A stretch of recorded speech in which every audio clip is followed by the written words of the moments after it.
Welcome to Shorty SuperCoach. What's going on, guys? Long weekend, done and dusted. And look, I like my job, but I tell you what, when you come out of the old long weekend, those Monday scaries are hitting pretty hard. But it's been a good time. I hope you've had a good weekend as well. Not too sure on the SuperCoach side of things. I think I scored well, but I think there's probably quite a few others that scored better. But we won't judge that until I do look at the ranks. I'm not even sure if it's uploaded just yet. I guess we'll find out in a second. But yeah, played a couple of rounds of golf over the weekend. Man, mental disintegration at times. I cracked it at Queen's Park. Just as bad as I've played in a long time. And seriously, I was out for like 3 holes. I don't know how people, like sports people, lose their shit and just remain on task, because I was no good for 3 holes. it was bad. And then Anglesey today.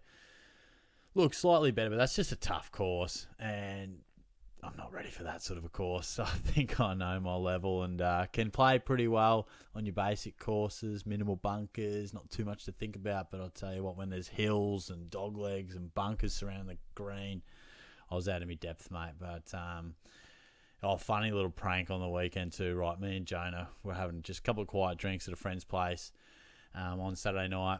And Caitlin, who I live with, and her sister was down staying the night, and they were just watching a movie or something. Anyway, me and Jonah come back from the place, and we're like, it's like probably 10 o'clock or something, a bit later.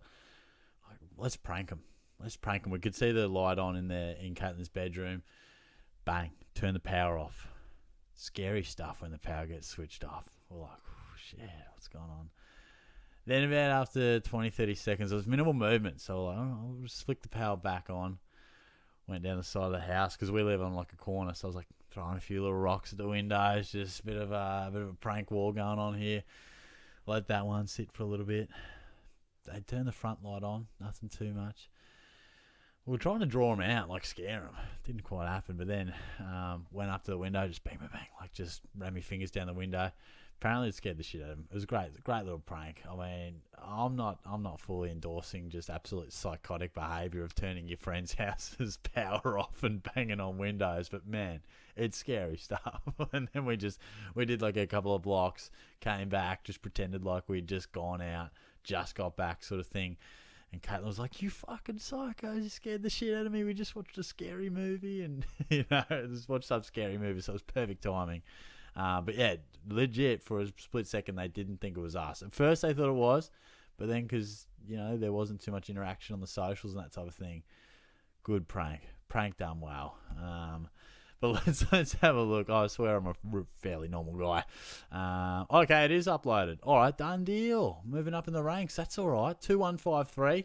I probably thought 2200 was about par, but it would seem that 2150 is solid enough. I think this was the easy bye week, so there was a lot of players on offer. James Sicily is a major concern. As you can see, I'm a little light on trades, but I've got it planned out real nicely. Like, I'm pretty happy with how it's all planned out. The issue is clearly James Sicily now, because I had it pretty tightly in tune with my trades, probably having 2 or 3 left with a complete side. If I have to trade Sicily, and if he gets like 3 weeks, like, do I have to trade him? It might be pretty hard to hold him. If he gets 2 weeks, I reckon I'll hold, because it's getting to that stage in the year where I think I do have to hold, and he's so clearly a top 2 defender. Anyway, we'll cross that bridge when he gets suspended, but he's in amazing scoring form. Dacos, thought he was relatively quiet. Good first quarter, lifted late, kicked a goal, just finds a way to score. Dawson scoring 95 was far from ideal from the skipper point of view. Didn't see the game. His numbers looked good, but 95 wasn't quite what we're after. Sinclair played great. Mitchell and Weddle, great performance by the Hawks, and they were rock solid. You certainly take that. And Chesser played. Didn't even know that. I'm guessing he was sub and came on as sub, so that might be handy if he can somehow keep his spot. And yeah, Dunkley 148 massive, Laird 156 massive. That kind of hurts because I was sort of tossing between Dawson and Laird. Bontempelli, really, really nice. McRae playing a role that doesn't fill me with a stack of confidence, if I'm honest. but he is finding ways to score and actually leading up and taking a few marks and still tackling. So he just finds the ball so well. Brayshaw, rock solid. Neil brought him in, had a lot of the footy, but wasn't his best inside sort of game. And Tom Green, 77, copped a bit of attention from Shields, I think. And Jack Steele, just not quite what we were after. So Steele's a bit of a concern. I mean, I'm not going to be trading him out because that's a luxury trade. There's no doubt about that. But got to have some serious doubts if he has the ability to average 105 plus at the moment, let alone we were hoping 110 plus when I brought him in. Tim English, no idea how that guy scored 99. He was disastrous in the first half. I had the VC on him, and I'm just like, just give me something to get excited about on a Friday night, Tim. Come on, mate. Got walloped. Fought back real hard. Took some nice marks. Kicked a goal. Started to win some footy. But you'll take that. Take 99 on his bad days. And Marshall was pretty rock solid too. Isn't Briggs just absolutely flying? He's absolutely flying. So... And then Taranto, speaking of flying, he's just doing great. I think he was on about 100 at half time. Rosie, again, just finding ways to ton up even when they're not absolutely best on ground. Cornelio, good to see him hit the 3 figures because he had been a little bit down. Darcy Cameron, 92, brought him in. Thought he even played slightly better than that, I must admit. But you take it. Van Rooyen, you take that, 65. He's now gone up real nice in price. And Ford. So last week, a bit of a down week for him. Really responded this week and seemed to be getting a bit higher up the ground too. So that was really nice. So overall, I mean, there wasn't too much more I could have asked for except for a better skipper and maybe better improvement from a couple of premiums who were okay without being great. So I was pretty happy with that. But let's throw around my buy structure and see how we're looking. I don't think I'll be trading this week, but let's see what I've got on offer when we throw a few of these blue dots to the bench. Okay, let's deal with this back line, which is, going to be in a fair bit of strife. Just wondering what I can sort of juggle around here. Obviously, we'll get Humphrey back, which is cool. It's not too much carnage anywhere else, but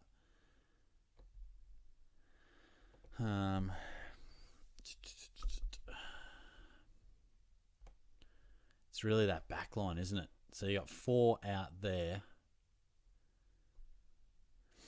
and I'm not really sure if there's much I can even do about it. 4 out there, so that's down to 18 already. And then there's 2 out there, so I'm down to 16. So that's a little bit of a concern. I mean, the potential would be to trade out a few of these Hawks,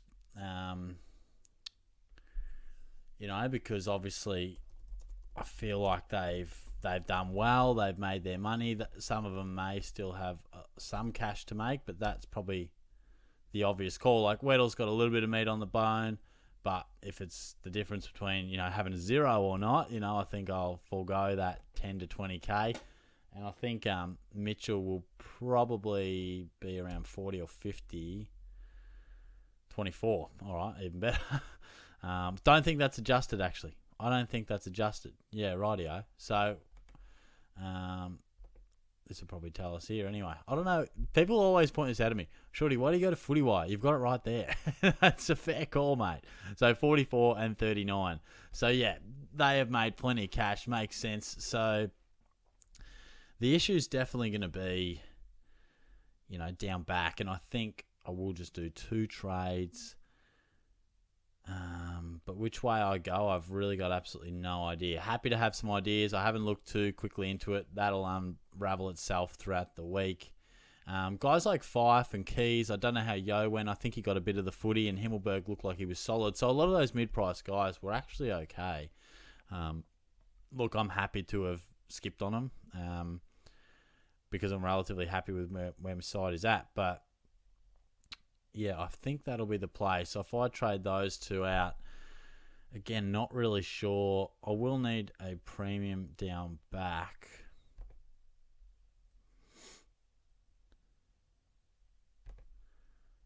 I mean, you would imagine going one down, one up would sort of make sense, ideally to a guy who's had their bye.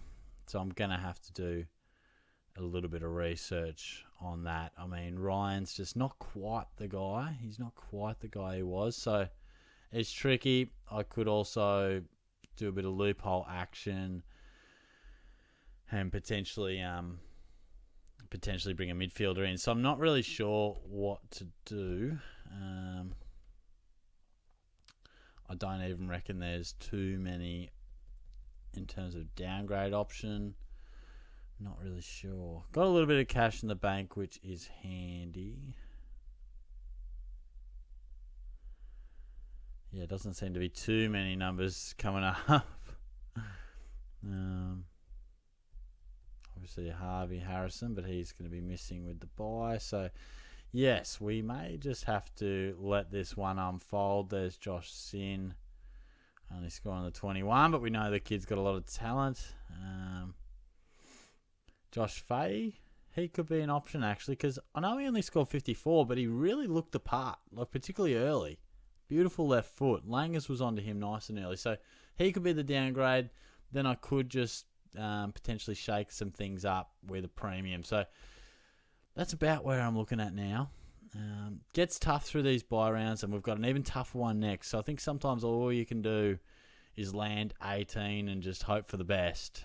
We got it easy last round. It was nice and chill, but I'm not sure the next two will be so chill. So it might not always be about how you guys score, but just managing to get enough scores. I mean, clearly nailing your captain's never been more important to maybe make up for some shortcomings. But, making sure you just got enough guys on the field.